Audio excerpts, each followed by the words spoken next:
Vavaony tsy fandriam-pahalemana indray kosa taorina ny fatratrarana ireo vola sandoka dia trateaka ny zandarmarim-pirenena indray ireo tolapaty tao ranomafana distrika ny fanadina fanampanazavana ireo amin'ny sarany zandarmarim-pirenena.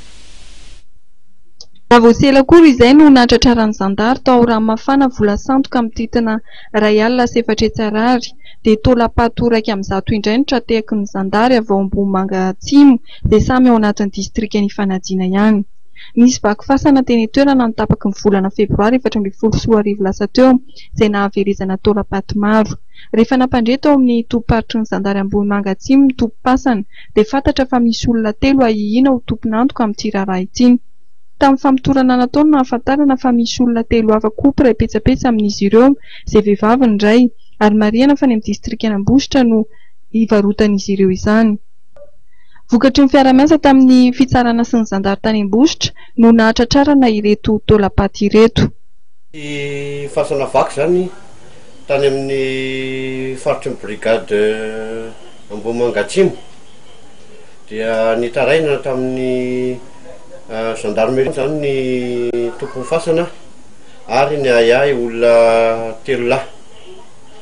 Natao ny fanadihadiana tamin'ireo 3 lahy ireo dia ny ray no nanambara fa nitondra ary nahita ny trano nitondranan'ireo tolapaty ireo tany Ambositra dia natao ny fikarohana niara-niasa tamin'ny tribunal tao Mananjary sy ny tribunal n'Ambositra, ny kompania Ranomafana sy ny kompania Ambositra ary ny brigade tao Ambositra izay isaoranay be etoana ny fiara-miasa tamin'izy ireo.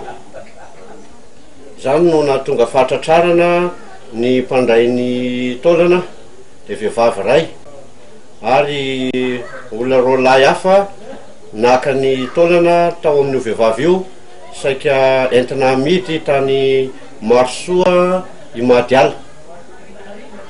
Rehefa tsy tonga teo amin'ny toerana le mpividy dia narian'ny 2 lahy ireo ny taolana nariany tao anaty ala ka tany no nahitany ny élément gendarmerie an'ireo taolana ireo.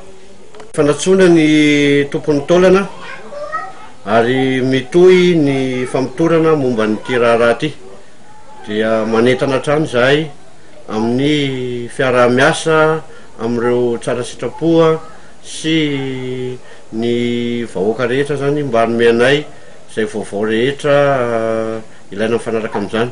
Efa misy ny lahara tarby 720 azonareo antsona maimaim-poana amin'ny Airtel sy Orange ka azo antoka fa hotazonay ny tsiambaratelo mikasika an'izany.